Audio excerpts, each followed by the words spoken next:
दोस्तों, हम में से कौन नहीं चाहता कि हमारा भारत एक विकसित देश हो। आजादी के कई साल पहले से भी भारत को विकसित देखने का सपना न जाने हमारी कितनी पीढ़ियों ने अपनी आंखों में संजोया था। देश के महान नेता आज भी इस सपने को निस्वार्थ भाव से अपने प्रयत्नों से देश को समृद्ध बनाने और इस सपने को साकार करने की कोशिश कर रहे हैं। ऐसे ही एक महान वैज्ञानिक, महान नेता, जनता के चहेते और पूर्व राष्ट्रपति जो मिसाइल मैन ऑफ इंडिया के नाम से भी जाने जाते थे, जिन्होंने भारत को विकसित देखने का सपना देखा था। भले ही आज वो हम सबके बीच ना हो, लेकिन भारत देश पर अपना सर्वस्व न्यौछावर करने वाले, अपने महान वैज्ञानिक कार्यों और अपने उच्चतम विचारों के कारण वे सदैव हमारे दिलों में अमर रहेंगे। मैं बात कर रही हूं ऑनरेबल एपीजे अब्दुल कलाम की। नमस्कार दोस्तों, मैं हूं। आज हम जिस किताब के बारे में चर्चा करने वाले हैं उसका नाम है इग्नाइटेड माइंड्स, जिसे लिखा है ऑनरेबल एपीजे अब्दुल कलाम ने। इस किताब का मुख्य विषय है भारत के लोगों और खास तौर से भारत की युवा पीढ़ी को प्रेरणा देना। कलाम साहब का ये मानना था कि किसी भी राष्ट्र की प्रगति उस राष्ट्र के रहने वाले लोगों से होती है। वहाँ के लोगों की सोच और समझ ही एक राष्ट्र को विकसित करने में मदद कर सकती है। उनका ये विश्वास था कि भारत का युवा वर्ग बहुत ताकतवर और काबिल है।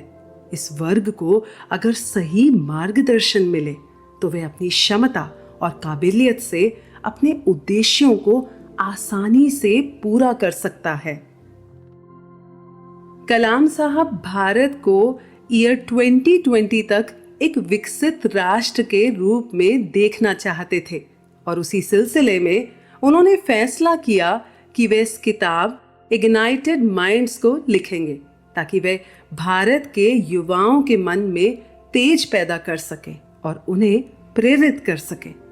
जब कलाम साहब इस किताब को लिख रहे थे तो उन्होंने भारत के अलग अलग राज्यों की यात्रा की और उन यात्राओं के दौरान वे देश के हजारों बच्चों से, संत महात्माओं से, शिक्षकों से, वैज्ञानिकों से और नेताओं से मिले, जिन्होंने कलाम साहब को बहुत प्रेरित किया।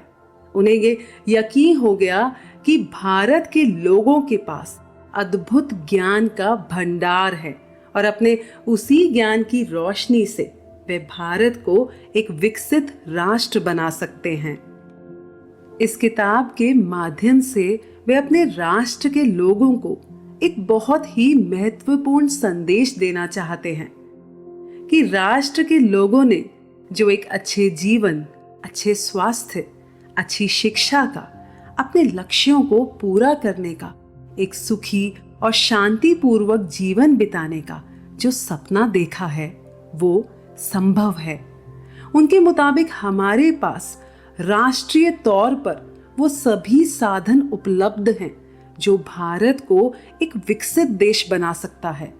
लेकिन आज भी हम एक विकसित देश क्यों नहीं हैं? हम अपने इतने महत्वपूर्ण लक्ष्य को अब तक क्यों नहीं पूरा कर पाए?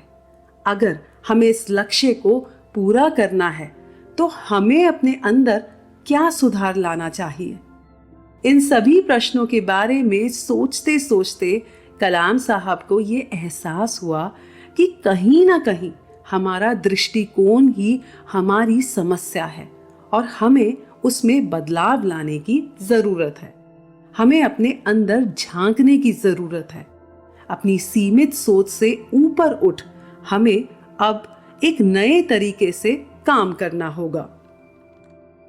इस किताब में उन्होंने युवाओं को एक खूबसूरत संदेश दिया है कि हमारी समस्याओं का हल अब हमें खुद ढूंढना होगा। हमेशा दूसरे देशों पर निर्भर रहना हमें ज्यादा आगे तक नहीं जाने देगा। इस किताब में अपने मेधावी विचारों से वे युवाओं को प्रेरित करते हैं और उन्हें बताते हैं कि अगर हम लक्ष्यों पर विश्वास रखेंगे तो निश्चय ही हमारे सपने हकीकत में बदलने लग जाएंगे।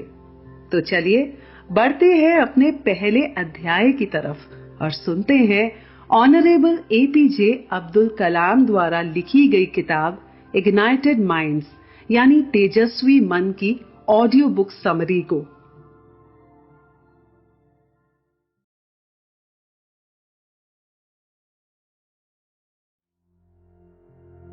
स्वप्न और संदेश। दोस्तों, अपने जीवन में हर इंसान सपने देखता है। आप चाहे माने या ना माने, हम सब सपने देखते हैं। मैं उन सपनों की बात नहीं कर रही जो हम बंद आंखों से अपनी नींद में देखते हैं। मैं उन सपनों की बात कर रही हूँ जो हम सब खुली आंखों से अपने जीवन में अपने उद्देश्यों को पूरा करने के लिए देखते हैं। ये सपने ही तो हैं जो हमें हमारी मंजिल तक पहुंचाते हैं। कलाम साहब का भी यही मानना था कि हमारे सपने सच हों, इसके लिए सपने देखना जरूरी है, क्योंकि हमारे इन्हीं सपनों से जुड़े होते हैं हमारे विचार जो हमारे मन में उत्पन्न होते हैं, और यही विचार हमें हमारा कर्म करने की प्रेरणा देते हैं। ये बात है 30 सितंबर 2001 की। उस दिन कलाम साहब हेलीकॉप्टर में कुछ पत्रकारों के साथ रांची से बोकारो एक कार्यक्रम में स्टूडेंट्स को एड्रेस करने जा रहे थे, लेकिन लैंडिंग से पहले ही हेलीकॉप्टर के इंजन में कुछ खराबी आने के कारण वो फेल हो गया और उनका हेलीकॉप्टर दुर्घटनाग्रस्त हो गया। कुदरत का करिश्मा देखिए, इस दुर्घटना में किसी को भी ज्यादा चोट नहीं आई। अपने जीवन में कलाम साहब समय को बहुत महत्व देते थे, इसीलिए इतने बड़े आघात के बाद भी उन्होंने अपने कार्यक्रम में कोई तब्दीली नहीं करी और वे बोकारो में स्टूडेंट्स को एड्रेस करने चले गए।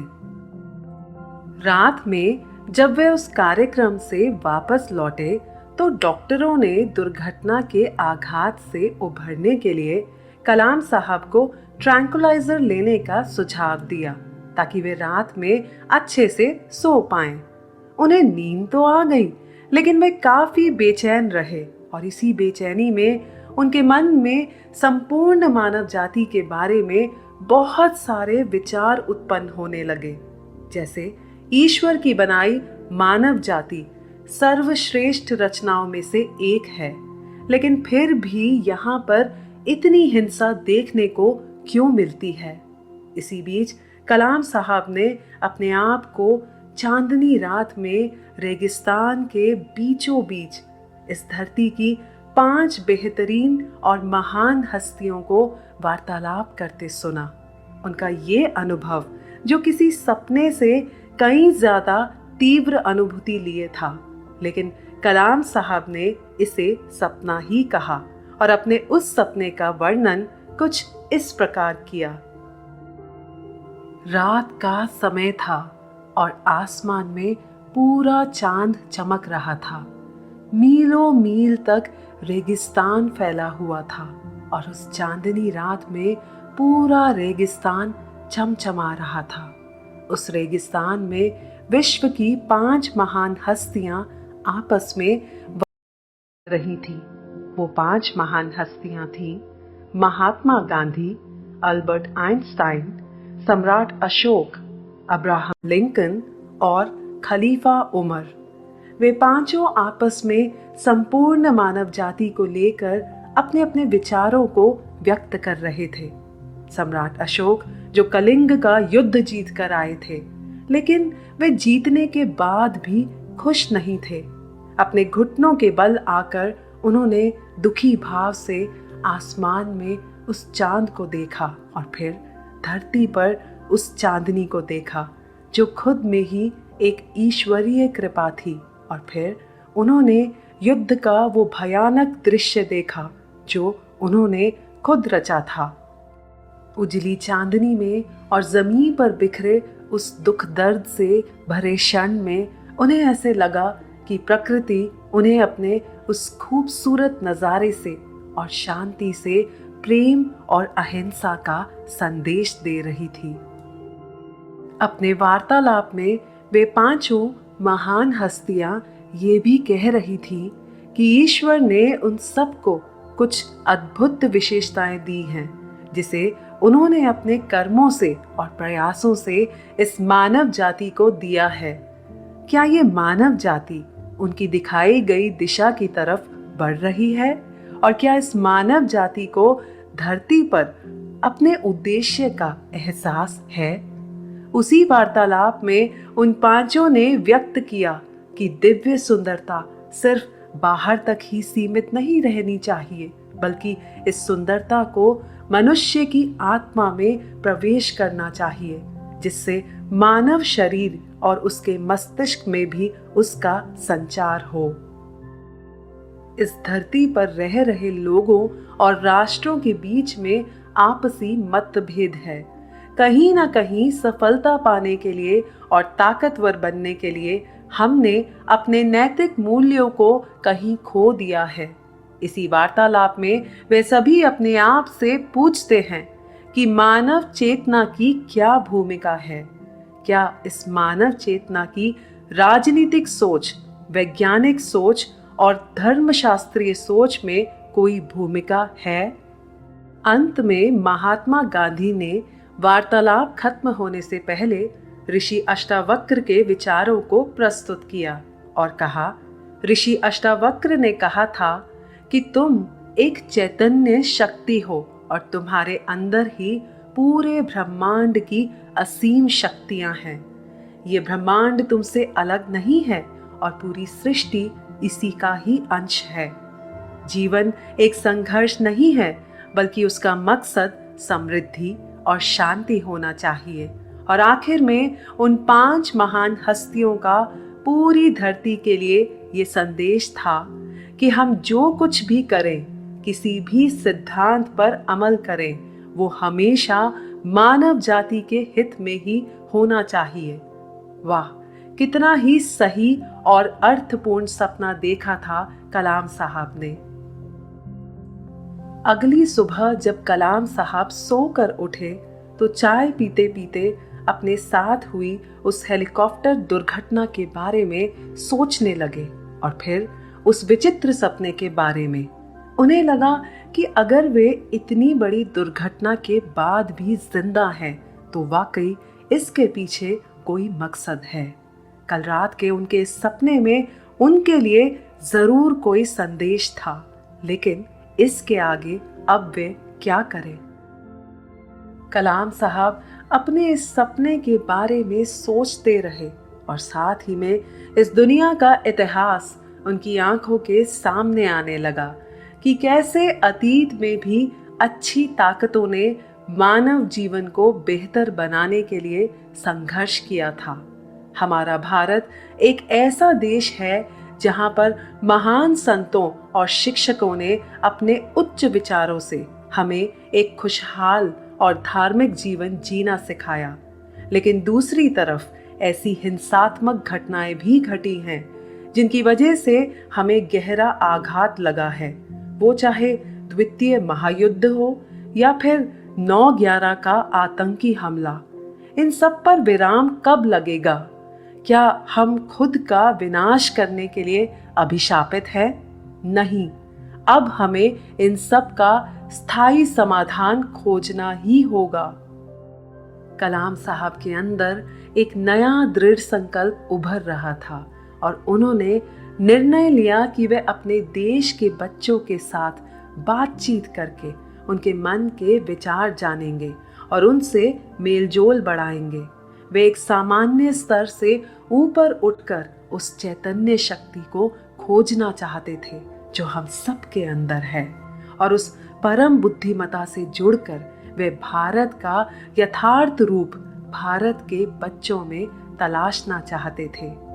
इसी के साथ ये एपिसोड समाप्त होता है और बढ़ते हैं हम अगले एपिसोड की तरफ।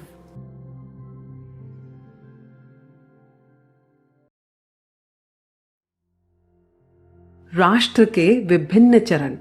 दोस्तों, इस किताब में कलाम साहब ने डॉक्टर वेन डब्ल्यू डायर द्वारा लिखी गई किताब मैनिफेस्ट योर डेस्टिनी से एक बहुत ही दिलचस्प वर्गीकरण का जिक्र किया। किताब मैनिफेस्ट योर डेस्टिनी से एक बहुत ही दिलचस्प वर्गीकरण का जिक्र किया है कि मनुष्य अपने जीवन काल में विभिन्न चरणों से गुजरता है, जिसके नाम कुछ इस तरह हैं: खिलाड़ी का चरण, योद्धा का चरण, सत्ताधारी का चरण और महापुरुष चरण। कलाम साहब के मुताबिक राष्ट्र भी ऐसे चरणों से गुजरता है और इसी समानता को ध्यान में रखते हुए उन्होंने अंतिम 2 चरणों को कुछ इस प्रकार नाम दिए हैं: बिग ब्रदर यानी बड़ा भाई और स्वानुभूति यानी सेल्फ रियलाइजेशन स्टेज। ये जरूरी नहीं कि ये चरण या स्टेजेस एक क्रम में हों। आइए कलाम साहब के मुताबिक इन चरणों को एक राष्ट्र के दृष्टिकोण से समझते हैं। कलाम साहब बताते हैं कि पहली अवस्था में यानी खिलाड़ी चरण में एक राष्ट्र जो हाल ही में स्वतंत्र हुआ होता है वो ऊर्जा से भरपूर होता है और अपनी उपलब्धियों को पूरा करने के लिए अपने आप को प्रदर्शित करना शुरू कर देता है। इस अवस्था को पूरा करने के बाद राष्ट्र योद्धा चरण में प्रवेश करता है और अपनी उपलब्धियों पर गर्व करते हुए ये अपनी श्रेष्ठता प्रदर्शित करने के तरीके खोजता है। इसी अवस्था में लोग अपने लक्ष्यों को पूरा करने में व्यस्त हो जाते हैं। दूसरे राष्ट्रों को ये बताना कि हम श्रेष्ठ हैं उस राज्य का विषय बन जाता है। अगली बड़ी अवस्था जिसको कलाम साहब ने बिग ब्रदर यानी बड़े भाई का नाम दिया है। इस चरण में राष्ट्र कुछ हद तक अपना अहंकार नियंत्रित कर लेता है और अपने अनुभवों और समझ से जागरूकता के साथ वो ये जानने की कोशिश करता है कि अन्य देशों और समाज के लिए क्या महत्वपूर्ण है। इस अवस्था में राष्ट्र जीतना तो चाहता है, लेकिन उस पर ये जुनून सवार नहीं होता कि वो सबसे शक्तिशाली है। उस राष्ट्र का मकसद दूसरे राष्ट्रों की मदद करना होता है। इससे अगला चरण एक राष्ट्र के लिए उच्चतम चरण है, जिसको कलाम साहब ने नाम दिया है सेल्फ रियलाइजेशन यानी स्वानुभूति। अपनी बुद्धिमता से ये राष्ट्र समझ चुका होता है कि ये पृथ्वी सबकी है और यहाँ पर रहने वाला हर मानव एक दूसरे के प्रति अपनी जिम्मेदारियों से वाकिफ है। और कलाम साहब का ये विश्वास है कि भारत के अंदर इस अवस्था को प्राप्त करने की असीम क्षमता है। कलाम साहब बताते हैं कि जब वे रॉकेट बना रहे थे तो उनका पूरा जीवन ही जैसे विभिन्न चरणों में बट गया था। जब वे इंडियन स्पेस रिसर्च ऑर्गेनाइजेशन यानी इसरो में काम कर रहे थे तो तब अपने पहले चरण में कलाम साहब ने अपनी टीम के साथ मिलकर सन 1980 में भारत का पहला satellite launch vehicle SLV-3 launch किया था। अपने पहले चरण में उन्होंने बहुत कुछ सीखा और फिर औरों को भी सिखाया। कलाम साहब के दूसरे चरण की शुरुआत सन 1982 में हुई, जब वे defence research and development organisation यानी DRDO में थे। इस दौरान भी अपनी टीम के साथ उन्होंने मिसाइल टेक्नोलॉजी पर काम किया और अपने करियर में उन्हें सफलताएं और असफलताएं दोनों मिली। जीवन में असफल होने पर अपने आप को संभाला जाए, उन्होंने ये इसी चरण में सीखा। अपने तीसरे चरण में कलाम साहब ने भारत को परमाणु शास्त्र संपन्न राष्ट्र बनाया और जिसमें उन्हें सफलता भी मिली। हेलीकॉप्टर दुर्घटना ने कलाम साहब को ये एहसास कराया कि अब उन्हें तीसरे चरण का त्याग कर देना चाहिए और इसी वजह से वे माता अमृतानंदमयी माँ के आश्रम उनसे मिलने केरल गए और माँ अमृतानंदमयी ने उनका मार्गदर्शन करते हुए उन्हें नेताओं की एक नई पीढ़ी बनाने के लिए और साथ में शिक्षा और आध्यात्म के एकीकरण पर जोर देने को कहा। उसके बाद कलाम साहब ने प्रधानमंत्री श्री अटल बिहारी वाजपेयी को अपने अवकाश ग्रहण करने की इच्छा व्यक्त की और 1 महीने के अंदर ही उनका अनुरोध स्वीकार कर लिया गया। इसी बीच वे बहुत से स्कूलों में और राज्यों में गए और उन्होंने 40,000 से भी ज्यादा छात्रों को संबोधित किया। कलाम साहब को उन बच्चों के साथ बातचीत करके ये एहसास हुआ कि उनकी कल्पना की उड़ानों में वे उनका साथ देकर उन्हें विज्ञान के प्रति प्रेरित कर सकते हैं और भारत को एक विकसित राष्ट्र बनाने के अभियान से उन्हें जोड़ सकते हैं। कलाम साहब अपने आप से पूछते हैं, क्या ये उनका चौथा चरण होगा और क्या वे इस चरण में सफल रहेंगे? उन्हें पता नहीं था कि वे सफल होंगे या नहीं, लेकिन उनका विश्वास था कि अगर हम कोई भी सपना देखते हैं तो उसे पूरा जरूर करना चाहिए, क्योंकि हमारे सपनों में वो ताकत होती है जो हमारे दिलों में रहती है और सपने ही आध्यात्मिक और सांसारिक चीजों को एक साथ लाते हैं। सपने ही वो जरिया है जिनसे हम अपनी मंजिल तक पहुंच सकते हैं। इसी के साथ ये एपिसोड समाप्त होता है और बढ़ते हैं हम अगले एपिसोड की तरफ।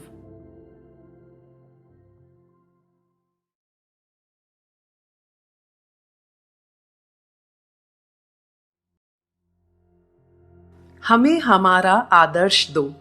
दोस्तों, महात्मा गांधी जी के प्रेरणादायक शब्द थे कि इंसान अक्सर वही बनता है जो वो अपने बारे में सोचता है। यदि मैं सोचने लगूं कि मैं कुछ नहीं कर सकता तो मैं वाकई कुछ भी करने में असमर्थ रहूंगा, लेकिन जब मुझे ये विश्वास होगा कि मैं कर सकता हूं तो मुझ में वो काम करने की योग्यता भी आ जाएगी जो शुरू में मेरे पास नहीं थी। वाकई हमारी सोच पर ही हमारा पूरा जीवन टिका हुआ है। दोस्तों, कलाम साहब ने अपने जीवन में बहुत संघर्ष देखे थे और जिस मुकाम पर वे खड़े थे वहां तक पहुंचने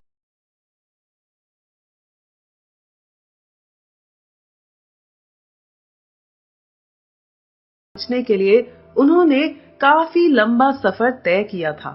उनका ये सफर, उनकी जिज्ञासा, नीले आसमान में उनके उड़ने की इच्छा सब रामेश्वरम द्वीप से शुरू हुई थी, जब उनके शिक्षक पूरी कक्षा को रामेश्वरम द्वीप ले गए थे और उन सबको नीले आसमान में उड़ते परिंदों के बारे में समझाया था कि वे कैसे उड़ते हैं और कैसे वे अपनी दिशा बदलते हैं।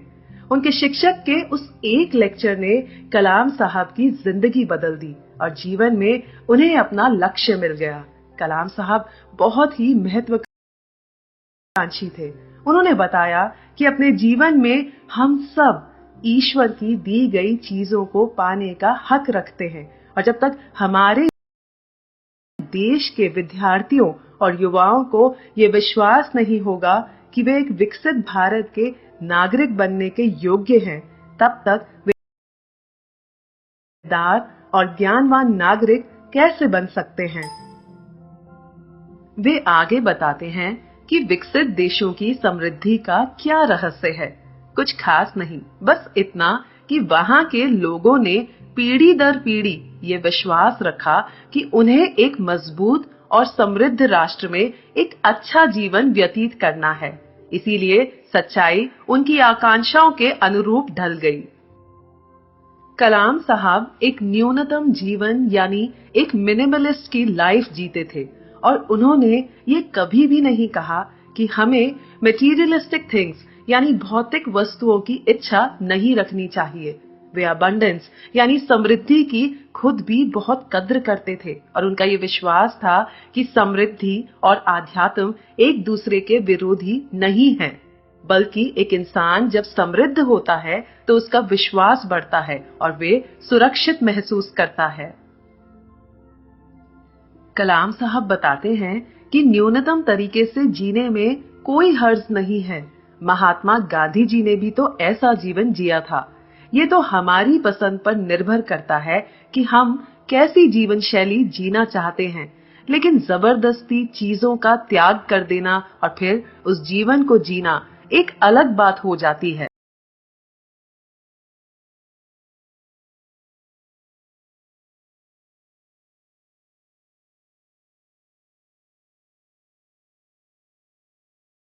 कलाम साहब हमारे देश के युवाओं से मिलकर उनके सपनों के बारे में जानना चाहते थे और उन्हें बताना चाहते थे कि खूबसूरत और समृद्ध जीवन के सपने देखना और उन सपनों को काम करके साकार करना बिल्कुल सही है।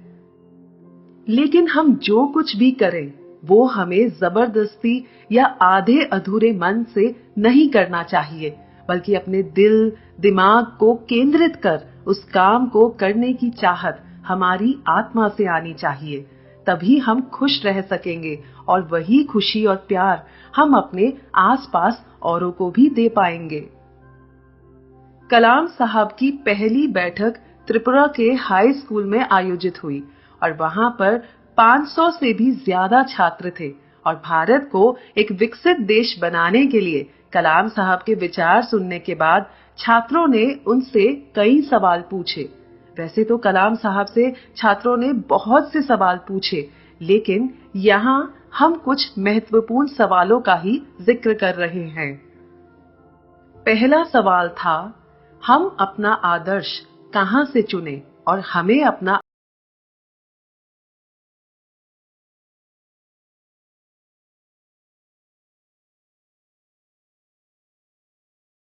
आदर्श कैसे मिल सकता है।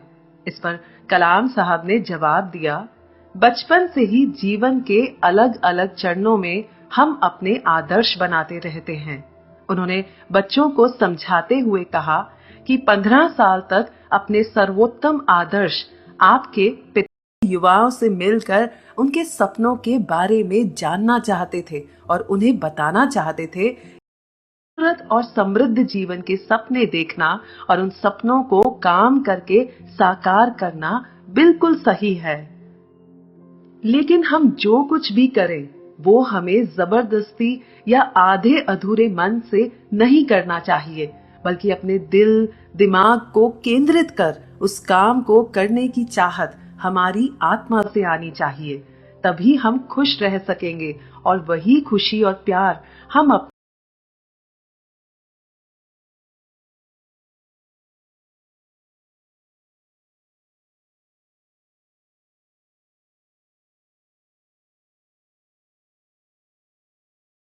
आसपास औरों को भी दे पाएंगे।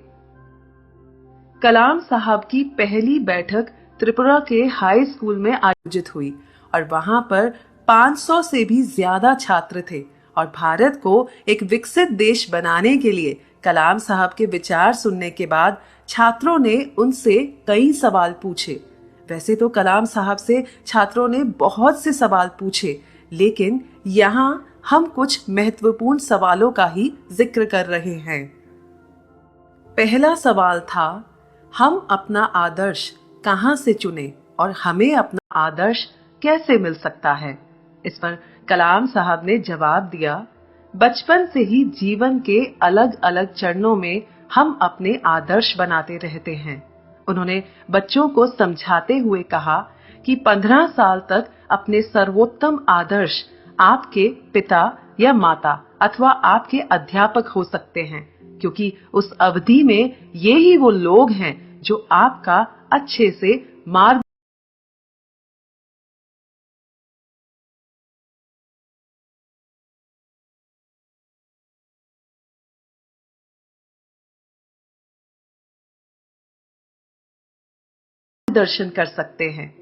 उन्होंने वहां उपस्थित शिक्षकों और माता पिता को कहा कि उन पर वाकई बच्चों की एक बहुत बड़ी जिम्मेदारी है। कलाम साहब के खुद के जीवन में भी उनके माता पिता और उनके शिक्षकों का उनकी परवरिश में बहुत बड़ा हाथ था।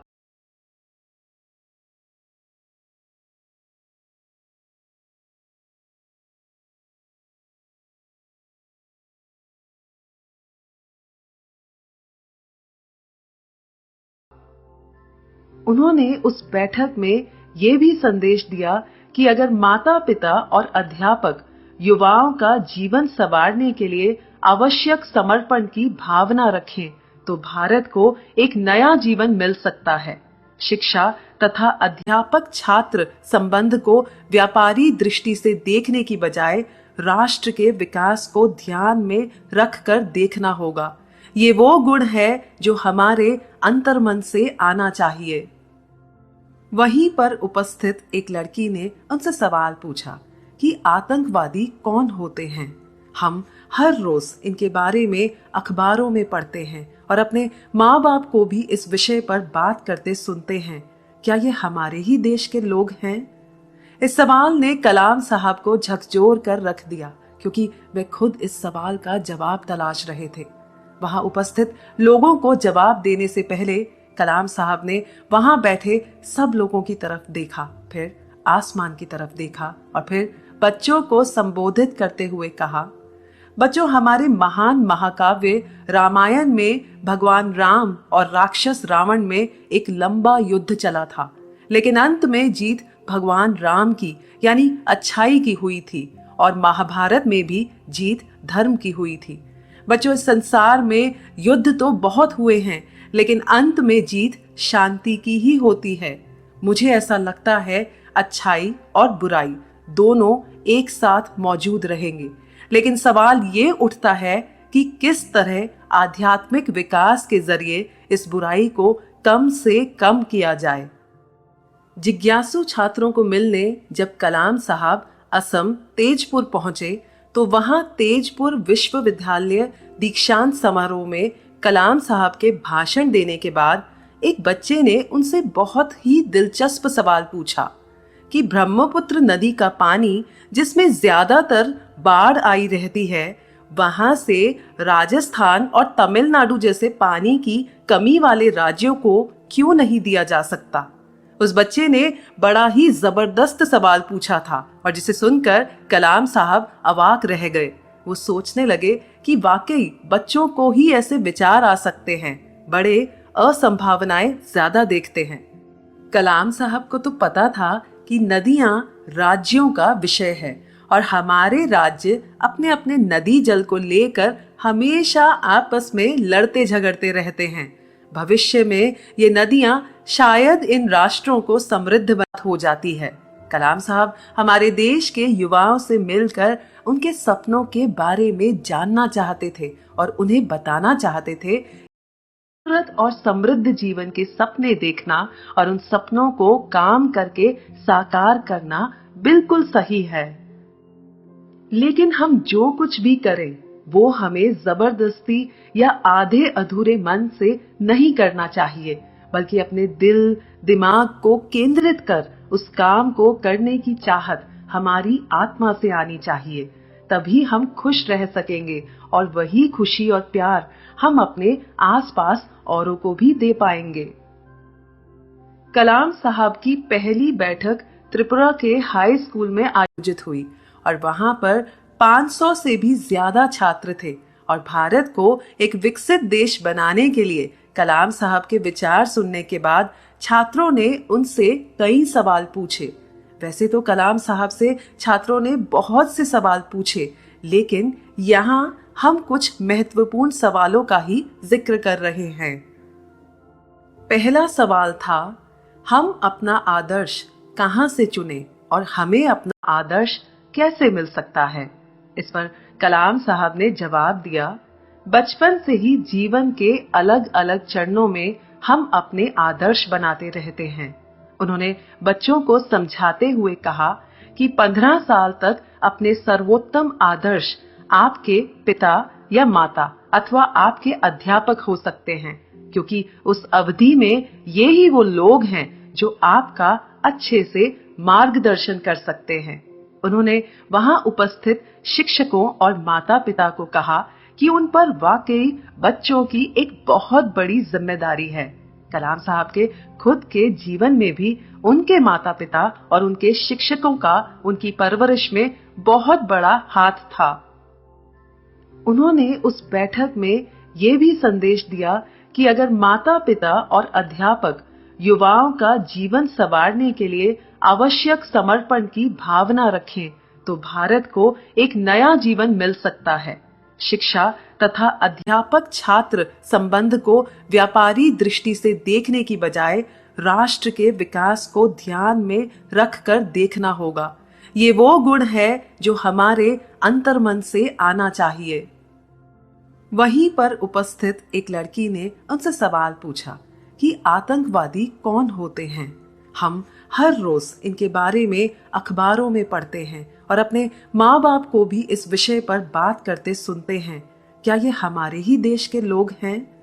इस सवाल ने कलाम साहब को झकझोर कर रख दिया, क्योंकि वे खुद इस सवाल का जवाब तलाश रहे थे। वहां उपस्थित लोगों को जवाब देने से पहले कलाम साहब ने वहां बैठे सब लोगों की तरफ देखा, फिर आसमान की तरफ देखा और फिर बच्चों को संबोधित करते हुए कहा, बच्चों, हमारे महान महाकाव्य रामायण में भगवान राम और राक्षस रावण में एक लंबा युद्ध चला था, लेकिन अंत में जीत भगवान राम की यानी अच्छाई की हुई थी और महाभारत में भी जीत धर्म की हुई थी। बच्चों, इस संसार में युद्ध तो बहुत हुए हैं, लेकिन अंत में जीत शांति की ही होती है। मुझे ऐसा लगता है अच्छाई और बुराई दोनों एक साथ मौजूद रहेंगे, लेकिन सवाल ये उठता है कि किस तरह आध्यात्मिक विकास के जरिए इस बुराई को कम से कम किया जाए। जिज्ञासु छात्रों को मिलने जब कलाम साहब असम तेजपुर पहुंचे तो वहां तेजपुर विश्वविद्यालय दीक्षांत समारोह में कलाम साहब के भाषण देने के बाद एक बच्चे ने उनसे बहुत ही दिलचस्प सवाल पूछा कि ब्रह्मपुत्र नदी का पानी, जिसमें ज्यादातर बाढ़ आई रहती है, वहां से राजस्थान और तमिलनाडु जैसे पानी की कमी वाले राज्यों को क्यों नहीं दिया जा सकता। उस बच्चे ने बड़ा ही जबरदस्त सवाल पूछा था और जिसे सुनकर कलाम साहब अवाक रह गए। वो सोचने लगे कि वाकई बच्चों को ही ऐसे विचार आ सकते हैं, बड़े असंभावनाएं ज्यादा देखते हैं। कलाम साहब को तो पता था कि नदियां राज्यों का विषय है और हमारे राज्य अपने अपने नदी जल को लेकर हमेशा आपस में लड़ते झगड़ते रहते हैं। भविष्य में ये नदियां शायद इन राष्ट्रों को समृद्ध बना दे, लेकिन वर्तमान में इन नदियों का पानी समुद्र में गिरकर बर्बाद हो रहा है। लेकिन ये बात वो उस बच्चे को कैसे समझाएं? इस पर कलाम साहब ने उस बच्चे को उत्तर दिया कि मेरा ये मानना है, युवाओं की सोच ही उनकी सबसे बड़ी ताकत होती है। इंडिया विजन 2020 में युवाओं से ये अपेक्षा की गई है कि वे विभिन्न राज्यों की नदियों को आपस में जोड़ने का महान अभियान शुरू करें। युवाओं की यही सोच एक दिन अफसरशाही की नकारात्मकता तथा कुछ राज्यों की स्वार्थपरक नीतियों को पछाड़कर देशवासियों को समृद्ध बना सकती है। एक अन्य छात्र ने बहुत अहम सवाल पूछा, जिसका जवाब कलाम साहब चाह कर भी नहीं दे सकते थे। उसने पूछा कि किसी भी बड़े क्षेत्र के नेता हमसे बात करने क्यों नहीं आते। अक्सर हम टीवी पर देखते हैं कि प्रधानमंत्री जी अन्य जगह जाते हैं, लेकिन वे कभी हमसे बात करने यहाँ क्यों नहीं आते। देश के नेताओं के साथ संवाद कायम करने की उन बच्चों की इच्छा को देखकर कलाम साहब बहुत प्रभावित हुए और उन्होंने बच्चों से कहा कि वे जब दिल्ली जाएंगे तो उनके विचारों को नेताओं से जरूर व्यक्त करेंगे और फिर उन बच्चों के सपने जरूर पूरे होंगे। इस किताब के माध्यम से कलाम साहब ने विभिन्न क्षेत्रों के नेताओं से अनुरोध भी किया है कि अपने जीवन के उद्देश्यों को समझने के लिए तथा बच्चों के बेहतर भविष्य के निर्माण के लिए नेताओं को उनके साथ मेलजोल बढ़ाना चाहिए। इस दौरान कलाम साहब ने अलग अलग जगह यात्रा करी और वे बच्चों से मिले और अपने वार्तालाप के दौरान कुछ महत्वपूर्ण संदेश उन्होंने बच्चों को दिए और कुछ बच्चों ने उन्हें दिए। जैसे जब वे गुजरात आनंद में स्कूली बच्चों को संबोधित कर रहे थे तो एक बहुत ही होशियार बच्चे ने उनसे ये सवाल पूछा कि हमारा सबसे बड़ा दुश्मन कौन है। कलाम साहब को ये सवाल बहुत पसंद आया और उन्होंने उस सवाल का जवाब बच्चों से ही मांगा। तब 12वीं कक्षा की एक बच्ची ने जवाब दिया कि गरीबी हमारी सबसे बड़ी दुश्मन है। कितना सही और सटीक जवाब दिया इस बच्ची ने। एक और अहम सवाल जो इसी दौरान कलाम साहब के समक्ष आया वो था कि उनकी पसंदीदा पुस्तकें कौन सी हैं जिन्होंने उनकी सोच को विकसित किया है। इस पर कलाम साहब ने बताया कि 4 ऐसी पुस्तकें हैं जो उनके दिल के काफी करीब रही और जिन्हें पढ़ना वे काफी पसंद करते हैं। पहली पुस्तक है नोबेल पुरस्कार विजेता एवं दार्शनिक डॉक्टर एलेक्सिस कैरल की लिखी मैन द अननोन। और इस पुस्तक में इस बात पर जोर दिया गया है कि मस्तिष्क एवं शरीर दोनों का इलाज एक साथ कैसे करना चाहिए, क्योंकि दोनों एक दूसरे से जुड़े हुए हैं। कलाम साहब ने बताया कि ये पुस्तक खास तौर से उन बच्चों को पढ़नी चाहिए जो डॉक्टर बनने की इच्छा रखते हैं। दूसरी पुस्तक जिसका जिक्र कलाम साहब ने किया है उसका नाम है तिरुवल्लुवर की तिरुक्कुरल। ये किताब जीवन के श्रेष्ठ नियमों का संग्रह है। उनकी तीसरी पसंदीदा किताब है लिलियन आइशलर वॉटसन की लाइट्स फ्रॉम मैनी लैम्प्स, जो पिछले 50 सालों से कलाम साहब का मार्गदर्शन कर रही है। और चौथी है पवित्र कुरान, जो इस जीवन में उनका साथ हमेशा से देती आ रही है। दोस्तों, इस दौरान कलाम साहब 50,000 स्कूली बच्चों से मिले और उनसे हजारों सवाल पूछे गए। इन सवालों से एक बात सामने आई कि बच्चे वाकई कितने मासूम होते हैं और एक मजबूत और समृद्ध राष्ट्र में रहने की उनकी कितनी अधिक इच्छा है। कलाम साहब बताते हैं कि बच्चों के लिए आदर्शों का यानी रोल मॉडल्स का होना कितना जरूरी है। हमारे आदर्श उस कार्य पर ही केंद्रित रहने में हमारी मदद कर सकते हैं जो बतौर व्यक्ति, समूह अथवा एक देश के रूप में हमारे लिए उचित है। हमारे आदर्श हमें बड़ी से बड़ी सफलताओं तक पहुंचा सकते हैं। इंफॉर्मेशन टेक्नोलॉजी के क्षेत्र में हमें काफी सफलता मिली है, लेकिन वास्तव में जो हम सफलता प्राप्त कर सकते हैं उसकी तुलना में ये कुछ भी नहीं है। हमारा प्राचीन भारत ज्ञान से भरपूर था और कई बौद्धिक अभियानों, विशेषकर गणित, चिकित्सा और खगोल विद्या के क्षेत्र में उसने विश्व का नेतृत्व भी किया है। अब समय आ गया है कि हम एक बार फिर ज्ञान के क्षेत्र में परम शक्ति बनकर उभरें। इसी के साथ ये एपिसोड समाप्त होता है और बढ़ते हैं हम अगले एपिसोड की तरफ।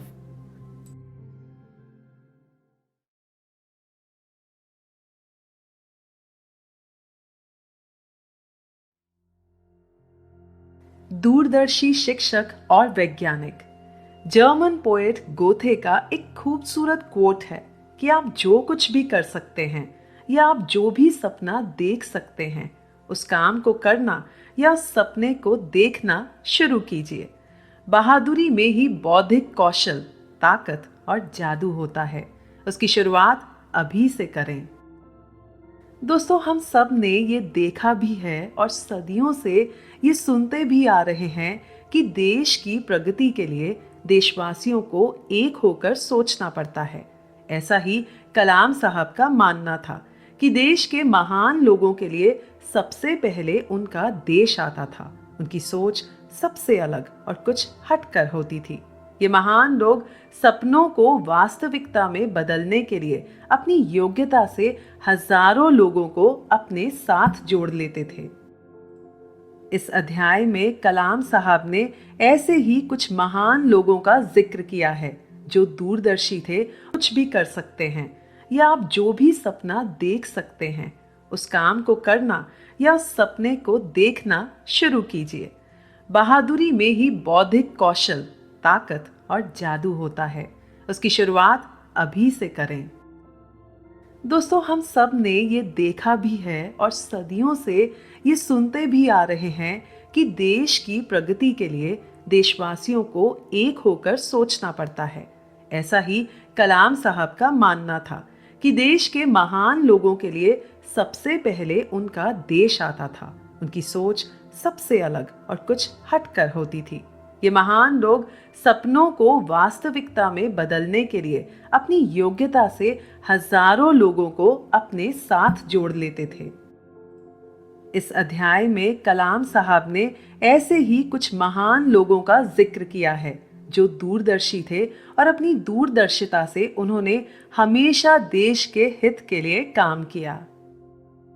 सन 1954 में कलाम साहब ने सेंट जोसेफ कॉलेज तिरुचिरापल्ली से साइंस में अपनी ग्रेजुएशन कंप्लीट की थी। उस समय कॉलेज में उनके एक शिक्षक थे जो बीएससी और एमएससी के स्टूडेंट्स को गणित पढ़ाते थे। उनका नाम था टी तोतादरी अयंगर। जब वे चलते थे तो ऐसा लगता था कि ज्ञान की किरणें उनके चारों ओर फैली हों। सन 1952 में प्रोफेसर तोतादरी अयंगर जी ने भारत के प्राचीन मैथमेटिशियंस यानी गणितज्ञों और एस्ट्रोनॉमर्स यानी खगोलविदों पर लेक्चर दिया था, जिसमें कलाम साहब भी मौजूद थे।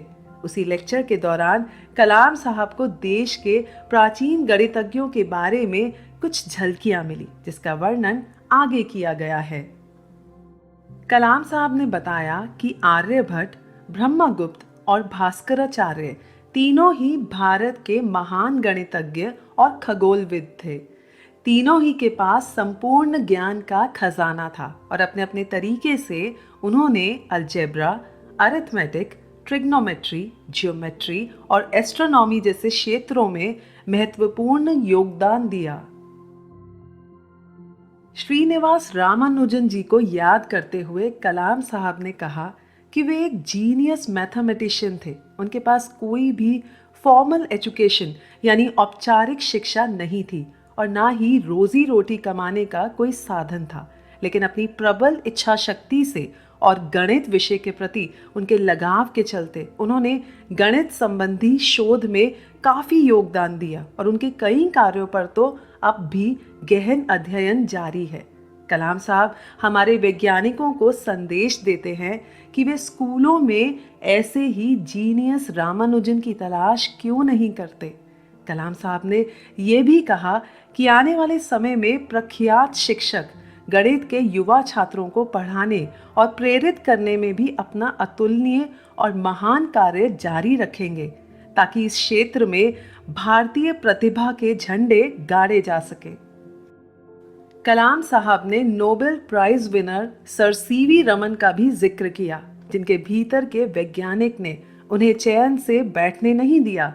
इनफैक्ट रमन इफेक्ट की खोज जिसकी वजह से उन्हें नोबेल पुरस्कार मिला, वो किसी बड़े या भारी खर्च से तैयार या किसी विशाल संस्थान में नहीं की गई थी, बल्कि संपूर्ण विश्व को भारतीय मेधा का लोहा मनवाने की चाहत ही सर सीवी रमन की प्रेरणा रही थी। कलाम साहब ने बताया कि अगर गौर से देखा जाए तो स्वतंत्रता आंदोलन ने हर क्षेत्र में, जैसे arts, science, technology, economics, history और लिटरेचर ने उत्तम नेताओं को जन्म दिया है, जो विश्व की श्रेष्ठ प्रतिभाओं की टक्कर के रहे हैं। अगर हाल ही के वर्षों की बात करते हैं तो कलाम साहब बताते हैं कि कुछ महान और विजनरी यानी दूरदृष्टि प्राप्त हुए वैज्ञानिक भी उभर कर आए हैं, जिनसे कलाम साहब अपने जीवन में बहुत प्रभावित हुए थे। डॉक्टर विक्रम साराभाई, जिन्होंने सर सीवी रमन के साथ भी काम किया था, उन्होंने साइंस एंड टेक्नोलॉजी सेंटर स्थापित किया था और उसके निर्देशक भी थे। Father of Indian space programme कहलाए जाने वाले डॉक्टर साराभाई की दूरदर्शिता से इसरो की स्थापना हुई थी। कलाम साहब जब रॉकेट सिस्टम्स पर काम कर रहे थे तो डॉक्टर साराभाई के नेतृत्व में उनको एक अलग ही ऊर्जा मिलती थी। डॉक्टर साराभाई का कहना था, यदि हम राष्ट्र के निर्माण में अर्थपूर्ण योगदान देते हैं तो एडवांस तकनीक का विकास कर हम समाज की परेशानियों का समाधान भी निकाल सकते हैं। डॉक्टर साराभाई ने शुरुआती चरणों में कलाम साहब की प्रतिभाओं को निखारने में अहम भूमिका निभाई थी और कलाम साहब को मिसाइल मैन बनाने वाले भी डॉक्टर साराभाई ही थे। भारतीय अंतरिक्ष कार्यक्रम के तहत इसरो की स्थापना उनकी सबसे बड़ी उपलब्धियों में से एक थी। दुर्भाग्यवश सन 1971 में डॉक्टर साराभाई का निधन हो गया और भारत को लेकर जो डॉक्टर साराभाई ने सपना देखा था उसे हकीकत में बदला डॉक्टर सतीश धवन ने। और सन 1972 में इसरो का काम संभालने के बाद प्रोफेसर धवन ने संगठन के स्पेस प्रोग्राम्स की विस्तृत रूपरेखा तैयार की और उन्हीं की बदौलत रिमोट सेंसिंग और कम्युनिकेशन सैटेलाइट्स के मामले में हमें महत्वपूर्ण उपलब्धियां हासिल हुईं। कलाम साहब बताते हैं कि जब वे प्रोजेक्ट लीडर थे तो अपने करियर में उन्होंने प्रोफेसर धवन से बहुत कुछ सीखा। जैसे किसी भी प्रोजेक्ट की सफलता के लिए पूरी ऑर्गेनाइजेशन उसकी सफलता की जिम्मेदार होती है, यहाँ तक कि इसरो का चेयरमैन भी। एक प्रोजेक्ट लीडर को अपना पूरा ध्यान उस प्रोजेक्ट पर केंद्रित करना चाहिए और उस प्रोजेक्ट को अपने आप से बड़ा और महत्वपूर्ण समझना चाहिए, तभी वो प्रोजेक्ट सफल होता है। नहीं तो वो प्रोजेक्ट, वो प्लान, यहाँ तक कि पूरी संस्था सफलता की तरफ नहीं बढ़ सकती। कलाम साहब ने अपने करियर में सिर्फ प्रोफेसर धवन से ही नहीं बल्कि अपने सीनियर से भी बहुत महत्वपूर्ण लीडरशिप लेसन सीखे। और एक लीडर जब सबको साथ लेकर चलता है तो सभी के सहयोग से वो प्रोजेक्ट सफल बनता है और वो संस्था बड़ी बनती है। कलाम साहब ने जब DRDO ज्वाइन किया था और वहाँ पर जब वे मिसाइल्स डिज़ाइन करते थे तो उन्होंने अनुभव किया कि किसी भी डेवलपमेंट प्रोग्राम में टेक्निकल प्रॉब्लम्स आती हैं, लेकिन हमें उन कठिनाइयों से घबराना नहीं चाहिए। अपने अनुभवों से उन्होंने ये भी बताया कि भारत के पास इस क्षेत्र में सर्वोत्तम टेक्नोलॉजी डेवलप करने की क्षमता है। इस अध्याय में कलाम साहब ने डॉक्टर वर्गीस कुरियन द्वारा लिखी किताब एन अनफिनिश्ड ड्रीम के बारे में जिक्र किया है। डॉक्टर वर्गीस, जो मिल्कमैन ऑफ इंडिया के नाम से जाने जाते थे और जिनका डेयरी फार्मिंग में काफी बड़ा योगदान रहा, वे डेयरी बिजनेस को काफी ऊंचाइयों पर लेकर गए। नतीजन दूध के क्षेत्रों में भारत अग्रणी देशों में है। जब कलाम साहब उनसे मिलने गए तो उन्होंने पूछा कि उनके अनुसार हमारे देश को विकास की राह पर अग्रसर करने का निश्चित तरीका क्या है। इस पर डॉक्टर वर्गीस ने बड़ा ही प्रेरणादायक जवाब दिया कि आपको हमारे युवा पेशेवरों को तथा देश के किसानों के रूप में उपलब्ध संसाधनों के बूते पर इस काम को आगे बढ़ाना चाहिए। अगर हम उनको शामिल करते हैं तो हमारी सफलता निश्चित है। उनकी भागीदारी होने पर हम कभी असफल नहीं होंगे। वाकई कितना खूबसूरत और महत्वपूर्ण जवाब दिया था डॉक्टर वर्गीस ने। कलाम साहब कहते थे कि दूरदृष्टि यानी विजन हमारे दिमाग को प्रज्वलित करती है। भारत को JRD Tata, doctor Vikram Sarabhai, professor Satish Dhawan जैसे सरीखे दूरदर्शियों की जरूरत है, जो मिशन ड्रिवन प्रोग्राम्स में पूरी पीढ़ी को शामिल कर संपूर्ण देश के लिए काम किया करते थे। इसी के साथ ये एपिसोड समाप्त होता है और बढ़ते हैं हम अगले एपिसोड की तरफ।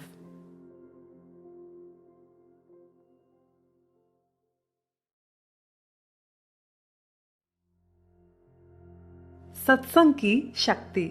दोस्तों, कलाम साहब ने समझाया है कि किसी भी समाज की समृद्धि के लिए दो बातें बहुत अहम हैं। पहली, वेल्थ जनरेशन, यानी जब कोई एक पीढ़ी अपना धन, संपत्ति अपनी आने वाली पीढ़ी को सौंप देती है और आने वाली पीढ़ी उसे अच्छे से इस्तेमाल कर आगे बढ़ती है। दूसरी, लोगों के वैल्यू सिस्टम्स यानी नैतिक मूल्य अवस्था को बनाए रखना। इन दोनों का मेल ही राष्ट्र को मजबूत और समृद्ध बनाता है। आइए इस बात को विज्ञान की दृष्टि से समझते हैं।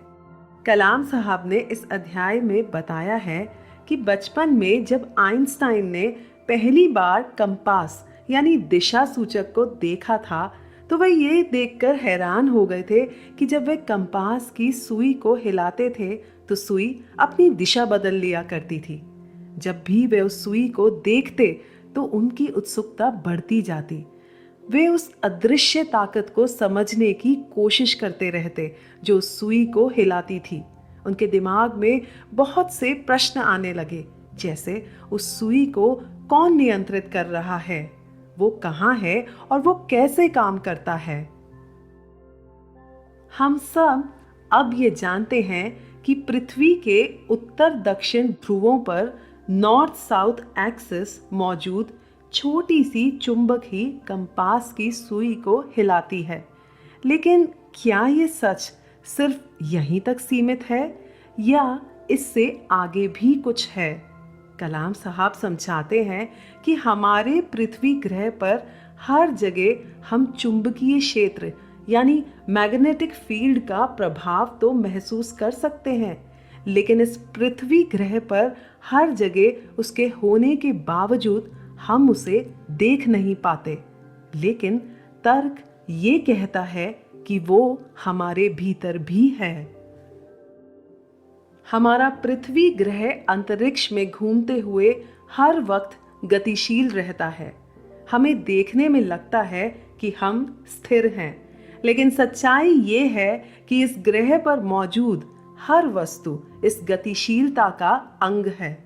हम इस ग्रह पर हैं और इस प्रकार हम उस ऊर्जा का हिस्सा हैं जो इसे गतिशील बनाता है, अर्थात वो ऊर्जा जो इस ग्रह का मूल तत्व है हमारे भीतर भी मौजूद है।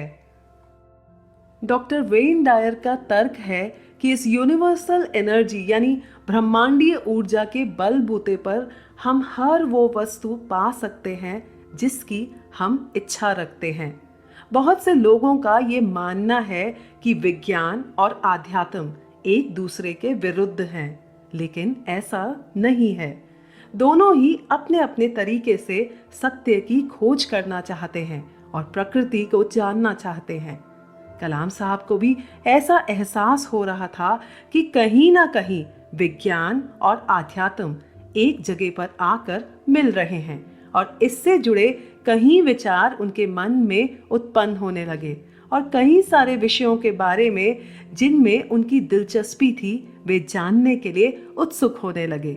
उनकी यही खोज उन्हें साधु संतों की दुनिया में ले गई और वे कई सारे आध्यात्मिक केंद्रों में गए जहां पर उन्होंने बहुत सारी गतिविधियां देखी और जिनसे वे बहुत प्रभावित हुए। कलाम साहब का ये सफर जून 2001 से शुरू हुआ, जहां पर वे स्वामी नारायण संस्था के प्रमुख स्वामी महाराज जी से मिले और इस मुलाकात में कलाम साहब ने स्वामी जी से विज्ञान और आध्यात्म के बारे में चर्चा की और कैसे हम आध्यात्म के माध्यम से राष्ट्र का विकास कर सकते हैं। इसी वार्तालाप से जुड़े कुछ रोचक और महत्वपूर्ण प्रश्न कलाम साहब ने स्वामी जी से पूछे, जिनका उत्तर स्वामी जी ने दिया। आइए जानते हैं कौन से थे वे प्रश्न और उनके उत्तर। कलाम साहब ने स्वामी जी से पूछा कि भारत को स्वतंत्र देखने के लिए हर भारतीय ने एकजुट होकर एक ही सपना देखा, वो था भारत की आज़ादी। सबने एक साथ एकाग्र होकर उस सपने को साकार भी किया और हमारा देश आज़ाद हो गया। आज हम सबको मिलकर कौन सा सपना देखना चाहिए? टेक्नोलॉजी और फोरकास्टिंग काउंसिल के 500 सदस्यों ने ये विचार भी किया है कि भारत का अगला स्वप्न क्या होना चाहिए और इससे जुड़े परिवर्तन लाने के लिए हमने 5 क्षेत्रों की पहचान की है। वो है शिक्षा तथा स्वास्थ्य शिक्षा, कृषि, सूचना और संचार, इंफ्रास्ट्रक्चर और क्रिटिकल टेक्नोलॉजी। हम सरकार के समक्ष ये योजना तो प्रस्तुत कर सकते हैं, लेकिन ऐसे बड़े सपने को पूरा करने के लिए मूल्यों से प्रेरित लोगों की टीम का निर्माण हम कैसे करें? स्वामी जी ने इस प्रश्न का उत्तर देते हुए सुझाव दिया कि हमने जो सपना देखा है वो जरूर पूरा हो सकता है और इन 5 क्षेत्रों के अलावा एक और तत्व भी जरूरी है, वो है ईश्वर पर विश्वास और लोगों का आध्यात्मिक विकास। हमें अपराध और भ्रष्टाचार से भरे वातावरण को बदलना होगा। हमें ऐसे लोगों की ज़रूरत है जो धर्म ग्रंथों के मुताबिक चलें और ईश्वर पर भरोसा रखें। हमारे इन प्रयासों से काफ़ी कुछ आसान हो जाएगा। स्वामी जी ने ये भी समझाया कि स्कूल्स और कॉलेजेस में एकेडमिक और साइंटिफिक ट्रेनिंग के साथ साथ छात्रों को स्पिरिचुअल ट्रेनिंग की व्यवस्था भी की जानी चाहिए, ताकि लोगों के अंदर बचपन से ही नैतिक मूल्यों का विकास हो और वे गुणवान बन सकें। कलाम साहब ने एक बहुत ही अहम प्रश्न पूछा कि सिर्फ सरकारी कानून लागू करने से ही अच्छे नागरिक नहीं उत्पन्न किए जा सकते। क्या आध्यात्मिक संस्थाएं ऐसा कर सकती हैं? क्या इन संस्थाओं द्वारा बच्चों के माता पिता को और शिक्षकों को ये संदेश दिया जा सकता है कि बच्चों को 15 वर्ष की उम्र तक सही मूल्यों को सीखने दें? स्वामी जी ने उत्तर दिया कि ये बिल्कुल सच है और हम बहुत पहले से कहते आ रहे हैं कि बच्चों को जीवन में मूल्यों की शिक्षा माता पिता को घर में, अध्यापकों को स्कूल में और गुरु को बाद के जीवन में देनी चाहिए। कुछ अन्य सवाल पूछने के बाद अंत में कलाम साहब ने स्वामी जी को बताया कि वे भारत के विकास के लिए विजन 2020 के नाम से एक ट्रस्ट बना रहे हैं, जिसके लिए उन्होंने स्वामी जी का आशीर्वाद भी मांगा। स्वामी जी ने कलाम साहब को आशीर्वाद देते हुए कहा कि भारत में आर्थिक तथा आध्यात्मिक खुशहाली आए। जितनी मजबूत हमारी आध्यात्मिक पूंजी होगी, उतना ही मजबूत आधार अन्य किसी किस्म की पूंजी का होगा। सितंबर 2001 में कलाम साहब अजमेर में सूफी संत ख्वाजा मोइनुद्दीन चिश्ती, जिन्हें गरीब नवाज भी कहा जाता है, उनकी दरगाह पर गए। ख्वाजा साहब की शिक्षा और संदेश से कलाम साहब बहुत प्रभावित थे और उन्होंने बताया कि हमें कुछ भी करने से पहले हमेशा अपने आप से ये ज़रूर पूछना चाहिए कि हम जो कुछ भी कर रहे हैं, क्या उसमें हमें शांति मिलेगी। और जैसा कि डायर ने कहा था कि अगर अंदर से जवाब हाँ में आता है तो आप ज़रूर आगे बढ़ें, लेकिन अगर आपका जवाब ना में है तो अपने अहम भाव के बारे में सतर्क रहें, क्योंकि ये अहम ही है जो हमें अपनों से और परमात्मा से दूर कर देता है। इसी दौरान वे माँ अमृतानंदमयी से, रामकृष्ण मिशन के स्वामी निखिलेश्वरानंद जी से और कांची के शंकराचार्य से भी मिले और इस दौरान उन्हें बहुत खूबसूरत अनुभव भी हुए। जब कलाम साहब Sathya Sai Institute of Higher Learning में गए तो वहाँ व्याख्या का विषय था कि कैसे हम अपने दिलों से नफरत हटाकर उसे प्यार से सींचकर अपने अहम का त्याग कर सकते हैं। वाकई अगर अहम का त्याग हो जाए तो इस जीवन का उद्देश्य ही पूर्ण हो जाएगा। कलाम साहब का आध्यात्मिक सफर उन्हें फरवरी 2002 में माउंट आबू में स्थित ब्रह्म कुमारीज आध्यात्मिक केंद्र ले गया, जहां पर global hospital and research centre में कलाम साहब की बातचीत कोरोनरी आर्टरी डिजीज नामक बीमारी से ग्रस्त मरीजों से हुई और जिससे ये साबित हुआ कि मस्तिष्क और शरीर का मेल शारीरिक, मानसिक तथा आध्यात्मिक स्वास्थ्य के लिए महत्वपूर्ण है।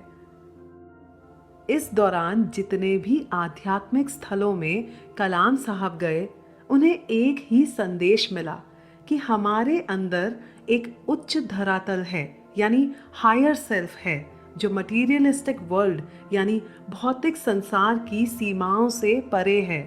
भारतीय इस उच्च धरातल से भली भांति वाकिफ हैं।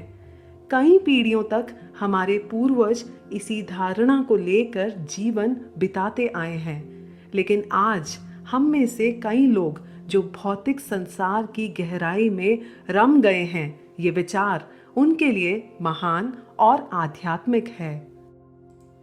कलाम साहब बताते हैं कि हमारी आध्यात्मिक समझ ही हमारी ताकत है। एक राष्ट्र के तौर पर हमने बहुत सारे संघर्ष किए हैं, लेकिन इस दौरान कहीं ना कहीं हमने अपनी अपेक्षाओं को कम कर दिया है।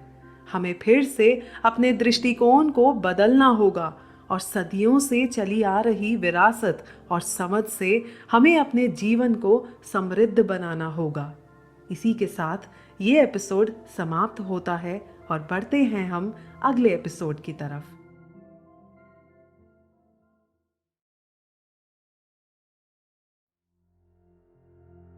निष्पक्ष देशभक्ति। दोस्तों, स्वामी विवेकानंद जी के खूबसूरत शब्द हैं कि मुझे मुक्त हो ऊंचे आकाश में प्रतिष्ठित होने की परवाह नहीं है। मैं हजारों हजार नरक भी भोग सकता हूं, पर दूसरों की भलाई का काम अनवरत एक गिरते झरने की तरह करता रहूंगा। यही मेरा धर्म है। हम सबको मालूम है कि कलाम साहब एक सीधे सरल व्यक्ति थे और प्रकृति से उनका बहुत गहरा लगाव था। पैदल चलना उनके जीवन का अहम हिस्सा था और हर सवेरे वे 5 किलोमीटर पैदल चलते थे। उगते सूरज की ललिमा को देखना और चहचहाती चिड़ियां जब नए दिन का स्वागत करती थी तो ये नजारा देखकर वे मुग्ध हो जाते थे। वे प्रकृति के बहुत आभारी थे कि वह हमारे लिए कितने प्रयास करती है। अपने काम के सिलसिले में कलाम साहब को अलग अलग खूबसूरत जगहों पर जाने का मौका मिलता था।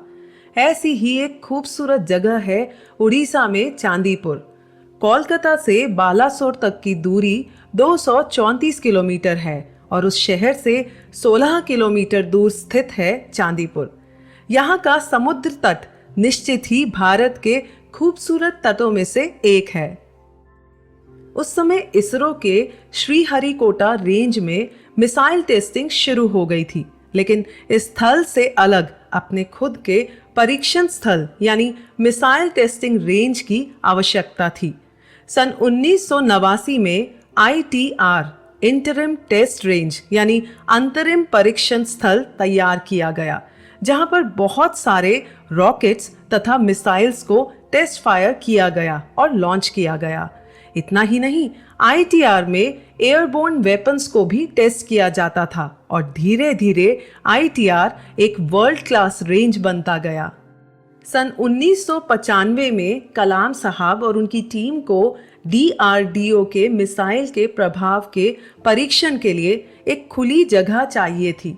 टीम ने तय किया कि व्हीलर आइलैंड्स, जो भारतीय राज्य उड़ीसा के सागर तट से परे और राज्य की राजधानी भुवनेश्वर से लगभग 150 किलोमीटर की दूरी पर स्थित मिसाइल के परीक्षण के लिए सही जगह थी। इसी सिलसिले में कलाम की मुलाकात उड़ीसा के चीफ मिनिस्टर बीजू पटनायक जी से हुई। वे एक जबरदस्त व्यक्तित्व वाले प्रभावशाली नेता थे, एक पॉलिटिशियन और पायलट भी थे। इस मुलाकात के दौरान सरकारी औपचारिकताएं पूरी की गईं और बीजू पटनायक जी ने कलाम साहब को कहा कि अपने मिशन और मिसाइल प्रोग्राम के लिए उन्हें उड़ीसा से जो भी मदद चाहिए वे उन्हें सब देंगे। इस अध्याय में कलाम साहब ने श्री बीजू पटनायक की और इंडोनेशिया के पहले प्रेसिडेंट सुकर्णो की दोस्ती के बारे में भी जिक्र किया है।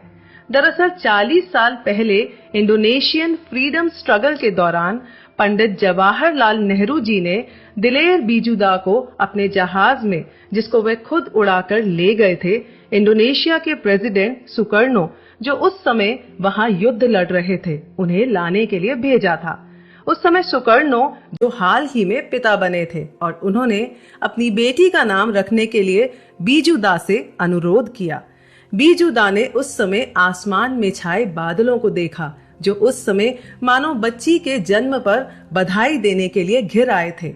उन्हीं बादलों को देखकर बीजूदा ने उस नन्ही बच्ची का नाम मेघावती रखा और इस तरह दुनिया के सबसे अधिक मुस्लिम आबादी वाले देश के नेता की बेटी का हिंदू नाम रखा गया।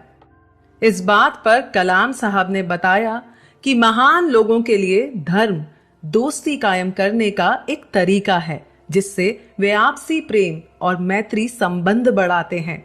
लेकिन छोटी सोच वाले लोग उसी धर्म का इस्तेमाल कर उसे लड़ने का एक हथियार बना लेते हैं। आज हमारे देश में बीजू दा जैसे नेता नहीं हैं, जिनके पास न सिर्फ बुलंद आवाज थी बल्कि ऐसी दृष्टि और वो पहुंच थी जो हमारे देश की सीमाओं को भी पार कर जाती थी। 1 अरब से भी ज्यादा आबादी वाले भारत में आज इतने उद्योग फल फूल रहे हैं, वैज्ञानिक प्रतिभाओं का अंबार है और इन सबसे बढ़कर परमाणु शक्ति भी है। लेकिन फिर भी आज इस देश का वो रुतबा नहीं है जो होना चाहिए था। पोखरण परमाणु परीक्षणों के बारे में कलाम साहब ने कहा कि आज अमेरिका, रूस, इंग्लैंड, चीन और पाकिस्तान जैसे देशों के पास परमाणु हथियार यानी न्यूक्लियर वॉरहेड्स हैं और हमें ये याद रखना चाहिए कि हमारे 2 पड़ोसी देशों के पास भी न्यूक्लियर वेपन्स और मिसाइल्स हैं। ऐसे में भारत पीछे क्यों रहे? कलाम साहब ने ये भी बताया कि कई हजारों सालों तक भारत पर दूसरे देशों ने कई हमले किए और भारतीय ये सब सहते रहे। लेकिन जब हमारा देश आजाद हुआ तो भारत को एक नया जीवन, एक नई उम्मीद मिली। अपने देश की ताकत को जताने का एकमात्र तरीका है उसकी रक्षा करने की क्षमता का होना। ताकत ही ताकत का सम्मान करती है और ताकत का मतलब है सैन्य बल और आर्थिक संपन्नता। अगर भारत के पास ये सब है तो भारत एक शक्तिशाली देश है। कलाम साहब लोगों को समझाते हुए कहते हैं कि हमारे पास असीम क्षमता है और हमें अपनी क्षमता से बढ़ चढ़कर काम करना चाहिए। अगर किसी भी देश को उच्चतम उन्नति करनी है तो उन्हें महान नायकों, उनकी गाथाओं, उनके द्वारा किए गए साहसिक कार्यों को और उनकी विजय की स्मृतियों को जीवंत बनाकर रखना चाहिए। हमें ये कभी नहीं भूलना चाहिए कि भारत को उसके गौरव के साथ उसके अतीत को आधार मानकर स्वीकार करना चाहिए। तभी हम एक शांत और समृद्ध भारत देख पाएंगे। सदियों से भारत की एकता की मिसाल दी जाती है। आज उसी एकता की भावना को हमें अपने दिलों में फिर से लाना है। उन विचारों से बचना है जो जनता को विभाजित करना चाहते हैं।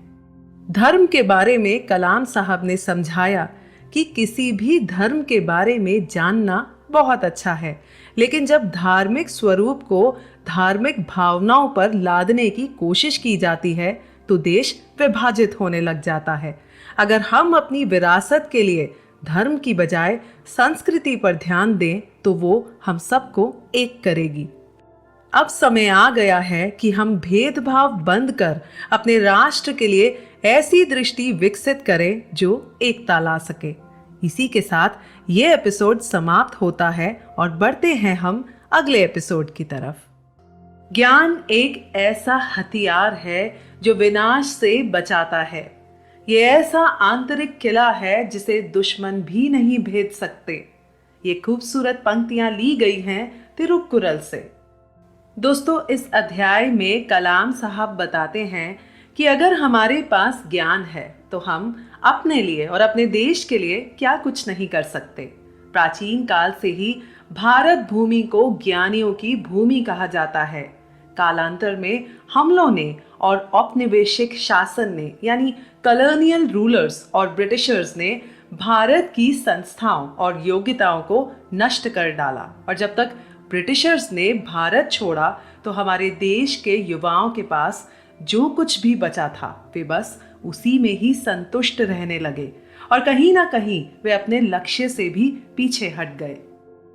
हमें ये विश्वास अपने अंदर फिर से जगाना है कि भारत मूलतः ज्ञान की भूमि है और उसे अपने इस पहलू से नए सिरे से खोज करनी चाहिए। और एक बार हमने ये खोज कर ली तो जीवन की गुणवत्ता तथा विकसित राष्ट्र की ताकत को पाने के लिए हमें ज्यादा संघर्ष नहीं करना पड़ेगा। इस अध्याय में कलाम साहब हमें समझाते हैं कि ज्ञान हमें कैसे और कहां से मिलता है, ज्ञान का सूत्र क्या है। अगर हम सब अपने जीवन पर ध्यान दें तो बचपन से ही हम ज्ञान लेते आ रहे हैं। पहले हमारे माता पिता ने हमें ज्ञान से सींचा, फिर हम स्कूल गए, वहां शिक्षकों ने हमें ज्ञान का पाठ पढ़ाया। ज्ञान पाने के और कितने सारे जरिए हैं, जैसे पुस्तकालयों से, शोध पत्रों से, गोष्ठियों तथा विभिन्न संगठनों से इत्यादि। हालांकि ज्ञान का शिक्षा से बहुत गहरा नाता है, लेकिन वो सिर्फ शिक्षा तक ही सीमित नहीं रह गया है। ज्ञान कलाकारों, दस्तकारों, हकीमों, वैद्यों तथा संतों और यहाँ तक कि हमारी गृहिणियों से भी प्राप्त किया जा सकता है।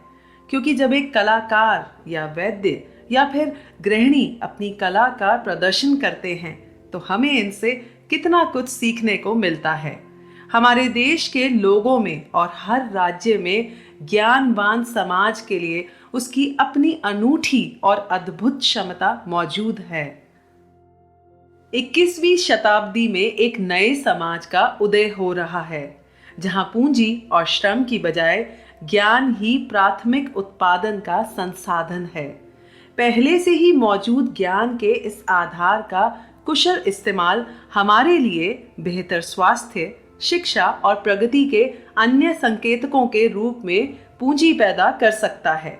कलाम साहब ने ये भी बताया कि ये कैसे पता लगाएं कि कोई देश ज्ञानवान समाज की कसौटी पर खरा उतरा है या नहीं। बस आप ये देख लीजिए कि वो ज्ञान के सर्जन यानी नॉलेज क्रिएशन और उसके उचित इस्तेमाल के क्षेत्र में कैसे कार्य कर रहा है। एक ज्ञानवान समाज के दो बहुत ही महत्वपूर्ण तत्व हैं। पहला, सोसाइटल ट्रांसफॉर्मेशन यानी सामाजिक परिवर्तन। लोगों के सोचने और काम करने के तरीकों से उत्पन्न होने वाले परिवर्तन को हम सामाजिक परिवर्तन कहते हैं। सामाजिक परिवर्तन शिक्षा, स्वास्थ्य, रक्षा और कृषि के क्षेत्र में आते हैं और इन्हीं से ही रोजगार के नए अवसर उत्पन्न होते हैं। उच्च उत्पादकता और ग्रामीण समृद्धि भी होती है। दूसरा पहलू है वेल्थ जनरेशन यानी धन निर्माण के कार्यों को राष्ट्रीय क्षमताओं से जोड़कर देखा जाना चाहिए। प्रमुख क्षेत्र जो ज्ञानवान समाज बनने की दिशा में हमारा मार्गदर्शन करेंगे वो हैं information technology, biotechnology, space technology, weather forecasting, service sector इत्यादि। भारत ने जिस प्रकार इंफॉर्मेशन टेक्नोलॉजी में खास जगह बनाई है, उससे ये साफ जाहिर है कि वह जल्द अपने आप को एक ज्ञानवान समाज में बदलने के अवसर का लाभ उठा सकेगा। इस अध्याय में कलाम साहब एक और अहम तत्व पर रोशनी डालते हैं जो भारत के विकास के लिए बहुत जरूरी है, और वो है ग्रामीण क्षेत्र, जहां पर अभी भी इतनी सुविधाएं उपलब्ध नहीं हैं जो कि शहरों में हैं। शहर और गांव के जीवन स्तर में काफी अंतर है। इसी वजह से लोग अपने अपने गांवों को छोड़कर शहरों में बसने चले जाते हैं। आदर्श स्थिति तो ये होनी चाहिए कि ग्रामीण और शहरी दोनों ही क्षेत्रों को समान रूप से आकर्षित करने वाला होना चाहिए, ताकि ऐसी स्थिति ही ना आए। और उसका एक ही समाधान है, वो है ग्रामीण विकास। यानी ग्रामीण क्षेत्रों को भी वही सुविधाएं उपलब्ध करानी चाहिए जो अभी शहरों तक ही सीमित है। इन सुविधाओं से गांव में भी शहरों के समान रोजगार के अवसर पैदा होंगे। और दूसरा, इन सुविधाओं को आसानी से और कम कीमत में उपलब्ध कराना। जब बात हो रही है ग्रामीण विकास की, तो सिर्फ इतना ही नहीं, इन सुविधाओं के साथ गांव की सड़कें बनवाना और एक मुद्रिका सड़क यानी रिंग रोड के जरिए कुछ गांव को आपस में जोड़ने में तथा उस पर परिवहन व्यवस्था उपलब्ध कराने से ग्रामीण क्षेत्रों का विकास हो सकता है। अन्य सुविधाएं जैसे स्कूल, अस्पताल तथा अन्य सामाजिक सेवाएं उपलब्ध कराना वाकई ग्रामीण क्षेत्रों के जीवन स्तर में सुधार लाने के साथ साथ शहरी इलाकों में भीड़ को कम कर सकता है। इस यात्रा के दौरान कलाम साहब अलग अलग कंपनीज में भी गए, जैसे टाटा, टेल्को, विप्रो इत्यादि। जब वे टेल्को कंपनी में गए तो वहां पर कंपनी के डिजाइन्स, मैन्युफैक्चरिंग और टेस्टिंग प्लांट्स देखकर वे बहुत खुश हुए और उन्हें एहसास हुआ कि भारत टेक्नोलॉजी के क्षेत्र में दिन भर दिन कितना विकसित हो रहा है। जब कलाम साहब विप्रो के अध्यक्ष अजीम प्रेमजी से मिले तो उन्होंने प्रेमजी से पूछा कि कैसे व्यापार की दुनिया में विप्रो ने इतना ऊंचा मुकाम हासिल किया। प्रेम जी ने इस प्रश्न का बहुत ही विलक्षण उत्तर दिया। उन्होंने बताया कि 3 पहलू हैं जो उनके दिमाग में बिल्कुल स्पष्ट हैं। पहला कि पीढ़ियों तक पसीना बहाना और हमारी टीम्स की कड़ी मेहनत। दूसरा पहलू है ग्राहक हमारे लिए बहुत महत्वपूर्ण है और हमारा मकसद ग्राहक के लिए संतुष्टि जुटाना होता है। तीसरा, कुछ हद तक किस्मत भी होती है, लेकिन अगर पहले 2 पहलुओं पर काम नहीं किया जाए तो तीसरा यानी किस्मत भी कुछ नहीं कर सकती। दोस्तों, अंत में कलाम साहब ये बताते हैं कि कोई भी राष्ट्र महान वहां के रहने वाले लोगों से बनता है।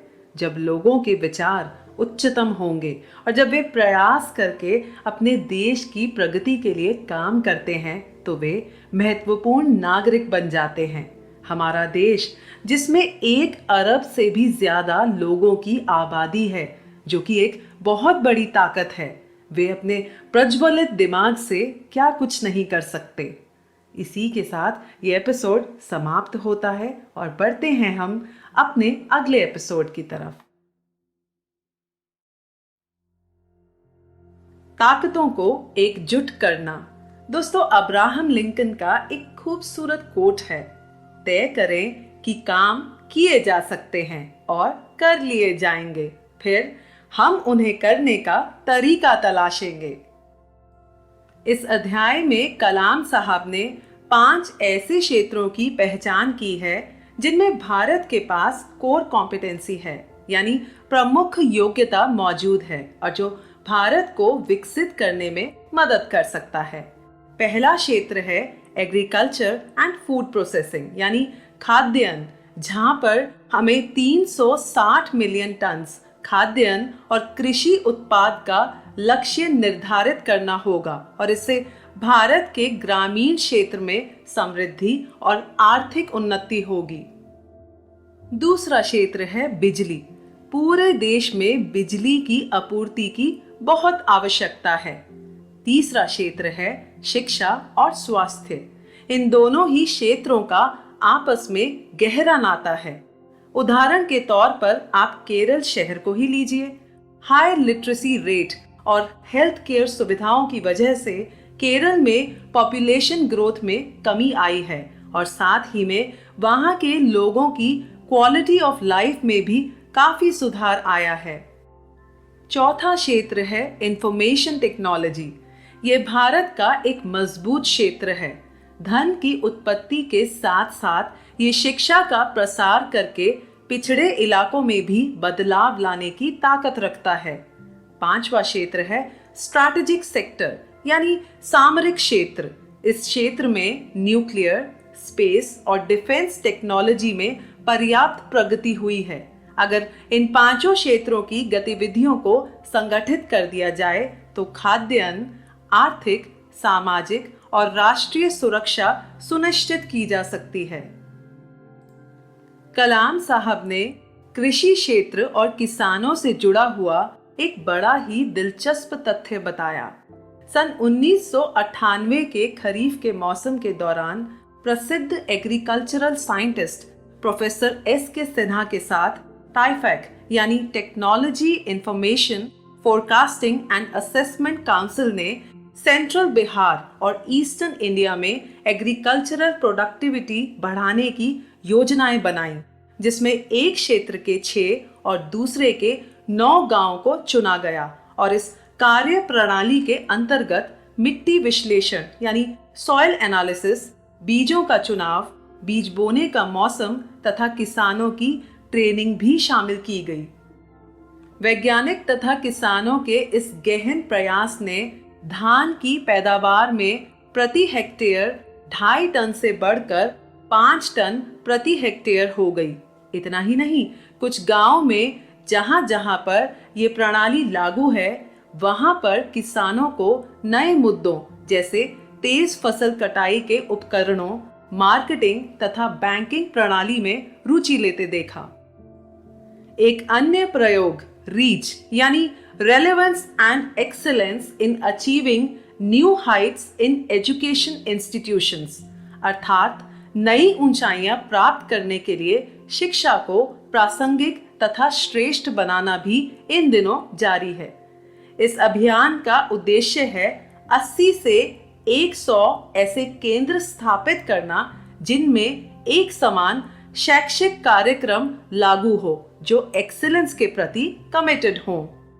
दोस्तों, भारत में टेक्नोलॉजी इतनी विकसित हो गई है कि वो सिर्फ कृषि क्षेत्र तक ही सीमित नहीं है, बल्कि चिकित्सा क्षेत्र ने भी बहुत बड़ा रोल अदा किया है। इसका उदाहरण देते हुए कलाम साहब ने बताया कि जब वे हैदराबाद के केयर हॉस्पिटल में गए तो वहां पर टेलीमेडिसिन के द्वारा पेशेंट्स को कंसल्ट किया जा रहा था। हैरानी की बात यह थी कि डॉक्टर और पेशेंट्स आमने सामने ना होकर दो अलग अलग जगह पर थे और उन्होंने सैटेलाइट के जरिए बात की। टेलीमेडिसिन से ग्रामीण क्षेत्रों के अस्पतालों और प्राइमरी हेल्थ सेंटर्स को जोड़कर आसानी से चिकित्सा सेवाएं उपलब्ध कराई जा सकती हैं। कलाम साहब ने विकसित देश के लिए एक बहुत ही महत्वपूर्ण तथ्य बताया है कि धन उपजाना और धन की सुरक्षा दरअसल एक ही सिक्के के दो पहलू हैं। किसी भी राष्ट्र की दौलत वहां के लोगों के खून पसीने और उनकी कड़ी मेहनत का प्रतीक होती है और एक राष्ट्र की स्थायी दौलत और उसके विकास के लिए एक इंटीग्रेटेड अप्रोच यानी संगठित दृष्टिकोण की जरूरत है और ऐसा ही दृष्टिकोण अन्य गतिविधियों के मामले में भी जरूरी है। एक विकसित राष्ट्र के लिए कलाम साहब ने एक अन्य पहलू पर भी रोशनी डाली है और वो है ग्लोबल कॉम्पिटिटिवनेस यानी उद्योगों का अंतर्राष्ट्रीय स्तर पर प्रतिस्पर्धी होना। और इसके तहत न सिर्फ घरेलू बाजारों की जरूरत को पूरा करना है, बल्कि बाहरी बड़ी मार्केट्स को भी अपना लक्ष्य बनाना होगा। इसीलिए जीडीपी में इसका योगदान भी काफी बड़ा है। अगर वर्तमान में देखा जाए तो हमारी शिक्षा प्रणाली में काफी हद तक असमानता है। हम में से बहुत से लोग उच्च शिक्षा पाने की आकांक्षा तो रखते हैं, लेकिन क्वालिटी एजुकेशन देने वाले इंस्टीट्यूशंस बहुत कम हैं, जिसकी वजह से क्वालिटी मैन पावर की डिमांड और सप्लाई में काफी असमानता पैदा हो सकती है और जो नए उभरते क्षेत्रों में साफ दिखाई देती है, जैसे information technology, biotechnology, manufacturing technology इत्यादि। इसका समाधान ये हो सकता है कि उन संस्थानों को बढ़ावा दिया जाए जो उद्योग तथा समाज के लिए चुनिंदा विषयों में विशेषज्ञता रखते हैं। कुछ ऐसे भी संस्थान हैं जो इस क्षेत्र में पहले से ही अच्छा प्रदर्शन कर चुके हैं और वो नए संस्थानों के लिए आदर्श बन सकते हैं। देश की युवा पीढ़ी को कलाम साहब ने संदेश देते हुए बताया कि युवा पीढ़ी को पारदर्शी भारत के निर्माण के लिए ठीक वैसा ही आंदोलन शुरू करना चाहिए जैसा कि हमारे पूर्वजों ने आजादी पाने के लिए किया था। पारदर्शिता देश के विकास के लिए एक महत्वपूर्ण शर्त है। अंत में कलाम साहब बताते हैं कि कार्यक्रमों तथा नीतियों को सफल बनाने के लिए उन्हें मिशन भाव से लागू करना चाहिए। झटपट कभी भी प्रगति नहीं होती और अगर रास्ता ठीक ना हो तो ये दूर भी छिटक सकती है। हमारे पास जो प्रचुर मात्रा में संसाधन हैं, उनका पूरी तरह से उपयोग किया जाना चाहिए। इसी के साथ ये एपिसोड समाप्त होता है और बढ़ते हैं हम अगले एपिसोड की तरफ।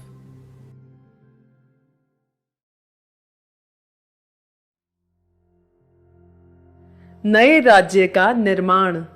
यदि मुझसे पूरे संसार में से उस देश को चुनने को कहा जाए जहां प्रकृति ने सबसे अधिक संपदा, शक्ति और सौंदर्य बिखेरा है, जिसके कुछ भाग तो ऐसे हैं मानो धरती पर ही स्वर्ग उतर आया हो, तो मैं निस्संदेह भारत को चुनूंगा। ये खूबसूरत शब्द हैं मैक्स म्यूलर के। वाकई क्या खूब कहा है भारत देश के बारे में। दोस्तों, कलाम साहब बताते हैं कि 2001 में जब उन्होंने ये पुस्तक लिखनी शुरू की थी, तब उन्होंने इस पुस्तक की शुरुआत झारखंड की यात्रा से की थी। उन्हें इस राज्य का साइंस और टेक्नोलॉजी काउंसिल का सहायक बनाया गया था और इस बार की यात्रा का उनका मकसद था इस क्षेत्र के जड़ी बूटियां, वन उत्पादों तथा अन्य प्राकृतिक संसाधनों वाले इस क्षेत्र के लिए मुख्यमंत्री तथा अन्य संबंधित अधिकारियों के साथ बैठकर विकास कार्यक्रम की रूपरेखा को तैयार करना। कलाम साहब पहले भी रांची से 75 किलोमीटर दूर स्थित पहाड़ी इलाके में शिक्षा और स्वास्थ्य के एक कार्यक्रम में गए थे। वहां पर विकास के सभी अंश मौजूद थे, जैसे उपजाऊ भूमि, लंबे पेड़ और भरपूर वनस्पति। और इससे भी ज्यादा एक बहुत खूबसूरत बात जो ध्यान देने वाली थी, वो ये कि वहां के लोगों की हंसी दिल से निकल रही थी और उनके अंदर मेहनत करने की ऐसी प्रबल इच्छा थी जो खुद में एक प्रेरणा थी। शहरों में आजकल शायद ऐसी हंसी लोगों के चेहरों से विलुप्त हो गई है। दरअसल झारखंड राज्य फूल उत्पादन तथा जड़ी बूटियों पर आधारित उत्पादों के क्षेत्रों में जबरदस्त सफलता हासिल कर सकता है। रांची के बाद कलाम साहब हेलीकॉप्टर से स्टील सिटी बोकारो के लिए रवाना हुए और एक बार फिर से खराब मौसम की वजह से उनका हेलीकॉप्टर दुर्घटनाग्रस्त हो गया। सौभाग्यवश इस बार भी ईश्वर की कृपा से उन्हें कुछ नहीं हुआ, जिसके वे शुक्रगुजार थे। जैसा कि हम सब जानते हैं कि कलाम साहब समय को बहुत मोल देते थे और इस दुर्घटना के बाद बजाय थोड़ा आराम करने के वे सीधा दुर्घटना स्थल से रवाना हो गए और रामकृष्ण विद्यालय के छात्रों को संबोधित करने चले गए। वहां पर बच्चों ने उनका स्वागत किया। कलाम साहब ने उन बच्चों को उनके राज्य का खूबसूरत विवरण दिया। कलाम साहब ने बताया कि इस राज्य पर ईश्वर की जबरदस्त कृपा है। धरती के अंदर अपार खनिज संपदा, उपजाऊ जमीन, स्टील प्लांट क्या नहीं है इस राज्य में। उन्होंने बच्चों से कहा कि ईश्वर की दी गई इस खूबसूरत धरोहर का इस्तेमाल आप सब झारखंड को एक विकसित राज्य बनाने में कर सकते हैं और इसके लिए आप सबको एक साथ मिशन मोड में काम करना होगा।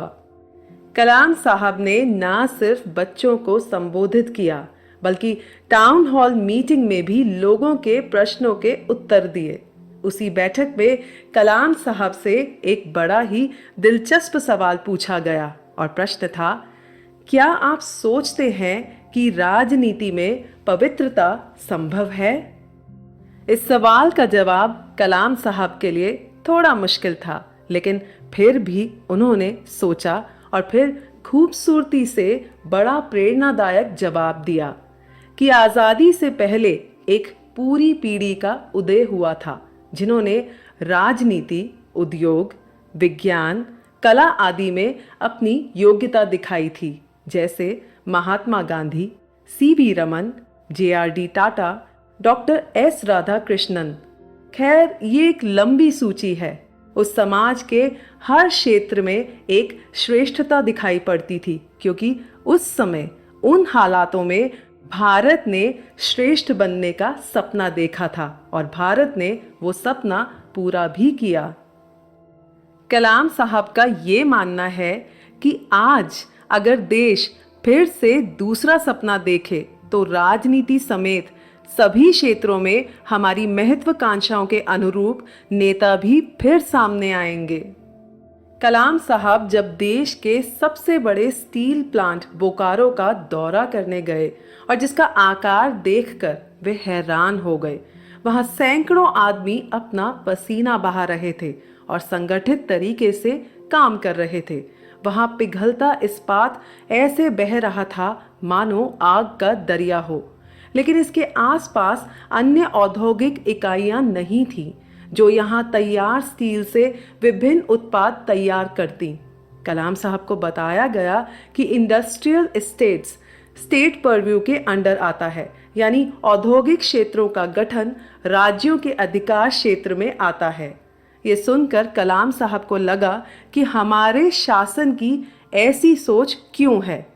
जब तक सेंट्रलाइज्ड प्लानिंग के जरिए और बड़े नेशनल मिशंस के तहत विकास की दिशा को स्टेट बेस्ड इंडस्ट्रीज यानी राज्य आधारित उद्योगों की तरफ नहीं मोड़ी जाएगी, तब तक वास्तविक समृद्धि प्राप्त नहीं की जा सकती। झारखंड से वापस आते हुए वे सोचने लगे कि इस राज्य की मदद किस प्रकार की जाए। इस राज्य में ऐसे अभियानों की जरूरत है जो एक निर्धारित समय में राज्य का कायाकल्प बदल दें।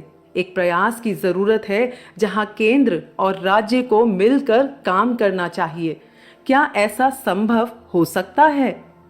इसी सोच विचार में डूबे कलाम साहब अपने उन दिनों को याद करने लगे जब उन्होंने SLV-3 पर काम किया था। अपने जीवन में कलाम साहब ने बहुत सारे स्पेस और डिफेंस के मिशन मोड प्रोग्राम्स पर काम किया था और इन प्रोग्राम्स का एक उद्देश्य होता है जिनको एक निर्धारित समय पर पूरा करना होता है। कलाम साहब का ये मानना था कि विभिन्न भागीदार जैसे सरकारी विभाग, उद्योग और अनुसंधान संस्थानों के बीच गहन भागीदारी से कम कीमत पर तेज रफ्तार से विकास किया जा सकता है और यही सच दूसरे प्रोजेक्ट्स और स्कीम्स पर भी लागू होता है। लेकिन हम आगे क्यों नहीं बढ़ पा रहे हैं? क्या हम जोखिम भरे मार्ग पर चलने से डरते हैं या फिर मिशन मोड प्रोग्राम्स की जिम्मेदारी लेने से डरते हैं? कलाम साहब ने बताया कि एक मिशन को पूरा करने के लिए खुद अपनी ही स्थिति को जोखिम में डालकर शुरुआत करें। जब भी जीवन में चुनौतियां आती हैं तो अपने साथ वे नए अवसर भी लाती हैं। यही चुनौतियां हमें आगे बढ़ने की हिम्मत देती हैं। हमारे दिमाग में नए नए विचार उत्पन्न होते हैं और हमारे काम करने की क्षमता भी बढ़ती है। कलाम साहब ने आगे बताया, या तो आप सफल होंगे या फिर असफल। अगर असफल होते हैं तो भी हमारे पास वो अनुभव हमेशा रहेगा जो भविष्य में हमारा मार्गदर्शन करता रहेगा। उससे भी ज्यादा एक अहम बात है कि अपनी तमाम उम्मीदों और अपेक्षाओं के साथ हमें अपने अंदर सफलता के विचार पैदा करने चाहिए और सफलता हमारे कदम जरूर चूमेगी। इसी के साथ ये एपिसोड समाप्त होता है और बढ़ते हैं हम अगले एपिसोड की तरफ।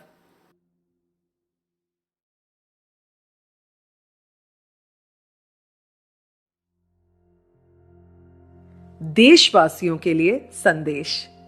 जहां मस्तिष्क आशंकाओं से परे है और सर है ऊंचा, जहां ज्ञान मुक्त है, जहां विश्व नहीं है खंडित, मेरे पिता ऐसे मेरे देश को जागृत करो।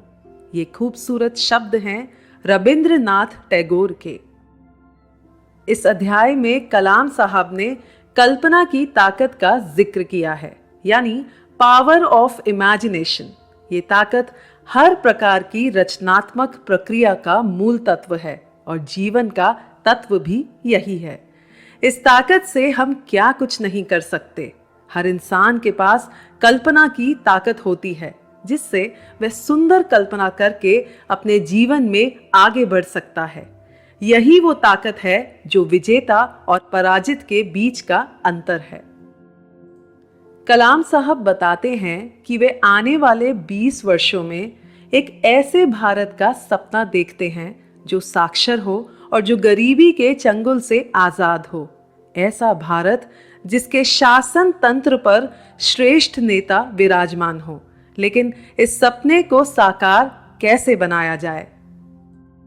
दोस्तों, हम सब ने एक शब्द विजन के बारे में जरूर सुना होगा।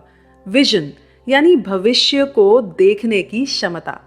आप अपने भविष्य को कैसे देखना चाहते हैं? जाहिर सी बात है, हम सभी एक खूबसूरत और खुशहाल भविष्य देखना चाहते हैं। लेकिन उस आने वाले भविष्य के लिए आपने कौन सी योजना बनाई है? और अगर बनाई है तो वहां तक पहुंचने के लिए आपको कितने साल लगेंगे? क्या आपने कभी सोचा है? अगर किसी ने अपने लिए कोई विजन ही नहीं देखा है तो निश्चित ही वो व्यक्ति अपनी जिंदगी में कुछ बड़ा हासिल नहीं कर सकता। एक अच्छे लीडर की सबसे पहली खूबी यही है कि वह अपने और पूरी संस्था के लिए एक खूबसूरत विजन देखता है। कलाम साहब भी एक ऐसे ही महान लीडर थे जो एक खूबसूरत विजन देखने में विश्वास रखते थे। उन्होंने बड़ी खूबसूरती से समझाया कि विजन एक ऐसी शक्ति है जो खुद हमारे अंदर से उत्पन्न होती है। यही वो शक्ति है जो हमें श्रेष्ठता की तरफ ले जाती है। उनके जीवन में कई बार चुनौतियां आई, लेकिन इस एक शक्ति ने उन्हें बहुत प्रभावित किया है। इसी शक्ति की वजह से महान लोगों ने प्रेरित होकर ये साबित किया है कि भारत क्या कुछ नहीं कर सकता। क्या आज हम ऐसे कार्यों को जारी रखने की स्थिति में हैं? और क्या हम उसी इच्छा शक्ति को दोबारा उत्पन्न कर सकते हैं?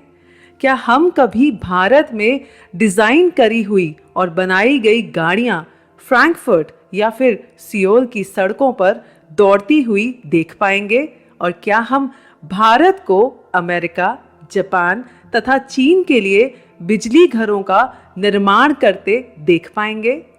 कलाम साहब आगे कहते हैं, लेकिन यहां तक पहुंचने के लिए हमें अपने लक्ष्य भी बहुत बड़े रखने होंगे।